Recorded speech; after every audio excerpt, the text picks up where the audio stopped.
So when you look at it too, so if I want to start my business, I've been in for 3 to 5 years. What is it if I wanted to come to your business, your establishment, and get some help? What does that look like? What paperwork would I fill out? What other things would you be look at outside of the money that or returns that I've made over the last 5 years? Yeah, that's a good question too, because I think people tend to feel like when you have a commercial, what I call a commercial opportunity, it's much different than when you have a more of a consumer opportunity. So a consumer opportunity is, hey, I want to go buy this house, right?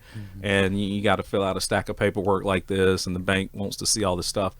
But when you have a commercial opportunity, it's not as much about coming in and filling out an application. It's more about giving me the right set of financials so that we can get our head wrapped around the deal. So most times we're going to ask for financial statements, the last 3 to 5 years, and we're going to be doing comparisons for year over year. We're looking for a positive sales trend. We want to see revenues going in the up direction, and we always want to see expenses either going down or stabilizing.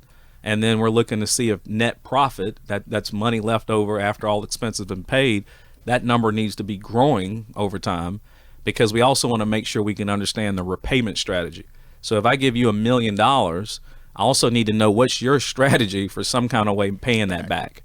And then I need to see it on paper that it's actually going to work the way you just articulated it to me in words. So most times I'm going to say, send me your past 3-year financials. I'll ask to see a balance sheet. The balance sheet will tell me any assets and liabilities you have. So if you got some people out there that you owe money to, we want to know about that. And then we'll also typically ask for your personal financial statement.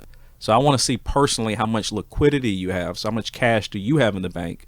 Because obviously if you're asking me for $250,000, but you only got $250 in the bank, that's not a good sign. You may not be a good investment for me, because you may take my money and go to Hawaii or go do that vacation you never could get done or whatever. Yeah. So you're typically looking at those components to figure out if it works. If you get past that stage, then we go into what we call more of a due diligence period, and that's when we're asking for even way more information to check a lot of things out, whether it be property tax records, all these kind of things. Yeah.